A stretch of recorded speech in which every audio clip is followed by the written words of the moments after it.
Hello, y'all. Excuse me.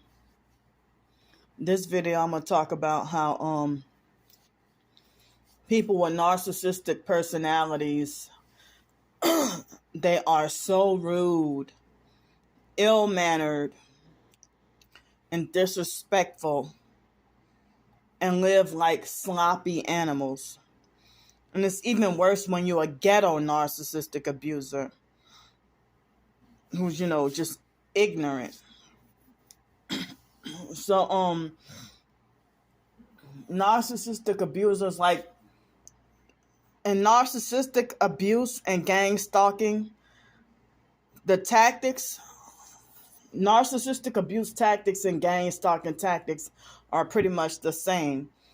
So I have these narcissistic gang stalkers next door that I guess they just got home from work, and it's now 9:04 p.m. and they're blasting the TV loud enough that I can hear it. Maybe y'all can't hear it on here, but you probably can hear it if you turn your speakers up and put in earbuds. So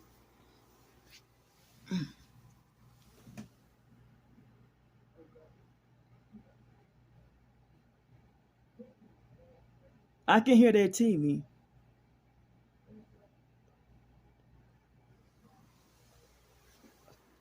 So I have hypersensitive ears. In the gang stalking network, they all know your weaknesses and your triggers and everything. I cannot ignore that distraction. So if this was a permanent place to live, by them distracting me with that, I couldn't even do a work at home job. The other day, I think it was yesterday, I had to ask the narcissistic gang stalking neighbors to turn their TV down. They pretended to be fake respectful at first, and then a couple of hours later, they turned the TV back up. So, and they were blasting the TV even throughout the night. So, remember back in the 80s, like, people are more narcissistic and less loving now than they were back in the 80s and 90s. There used to be more love and more people caring about each other. So people with narcissistic abusers, narcissistic abusers, people with narcissistic personalities or narcissist, sociopath, and psychopath, they all do stuff like, excuse me, they don't care if they cough in your face without covering their mouths. They do stuff like put their nasty, dirty feet and shoes on the seats in public places like trains, buses, restaurants. They put their feet and shoes on the seats or chairs or whatever where other people have to sit. They're so inconsiderate. If you can be sitting at the bus stop in the rain and then they'll come after you and then try to hijack and take over. And gang stalkers, they all do this too. Because narcissistic abuse and gang stalking is the same tactics. They don't care. Excuse me. And they will light up a cigarette and smoke right next to you at the bus stop. Y'all get into an argument, and it's you that has to stand out in the rain and get wet until the bus comes with the transit buses. You know, they don't care about being considerate about smoking around you. They delusionally believe that they are entitled to every right to smoke around you. They smack gum and food like uncivilized cows and pigs and dogs. They bump into you seemingly on purpose, but pretend like it's an accident. They'll bump into you. They got all that space over there and then come walk near you and then bump into you. And then if you say something, they'll make it like you're crazy. Excuse me. That like they just act like disgusting. Like zoo animals are more civilized than them.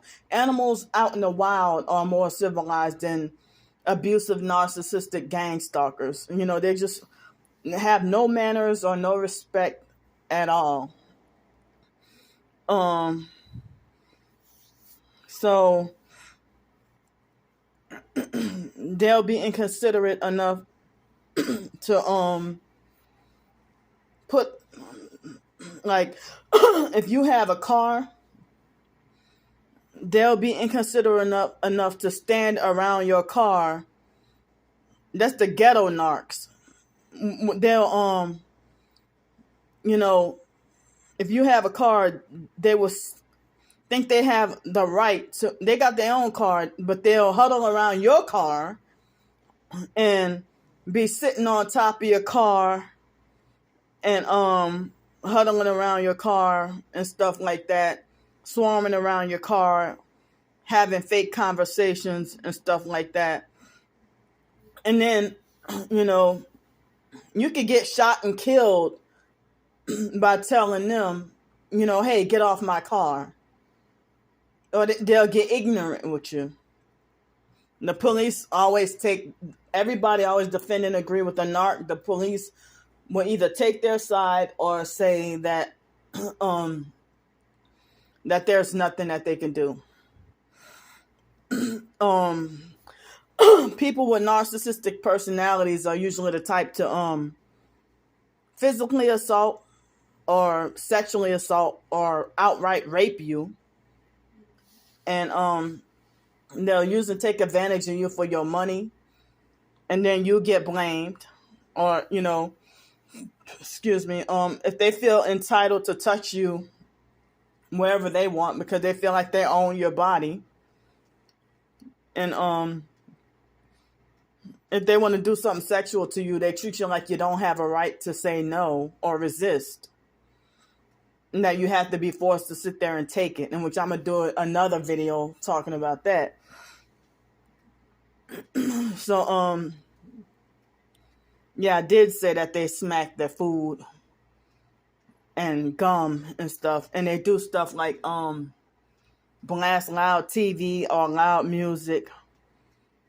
And sometimes it's ear-splitting and loud bass. So much that they think that they dominate the whole world by fraudulently and illegally driving down the street, blaring super loud music, ear-splitting, and they don't care that they got the whole car vibrating. And I'm like, you got to be demon-possessed in order for something like that to not bother you. And you distracting everybody around everybody around you. So, it's very distressing and frustrating, to deal with just some reprobate, ignorant. Even in church, they'll be rude and disrespectful. If you're standing in line, they'll stand all close up on you. Don't even give you no space. And if I'm homeless and dealing with other homeless men and I'm traumatized, they would get ignorant and cuss me from A to Z and try to fight me. If I ask them politely, can you step back a little bit? I've been traumatized. So, they'll call themselves disciplining kids. They'll beat a kid and the child didn't even do anything wrong. More like beat you for no reason. So, yeah, they just all kinds of rude and disrespectful, no manners, living uncivilized, and something's wrong with you. And people don't even care about manners or respect nowadays. And that's why people can't get along nowadays.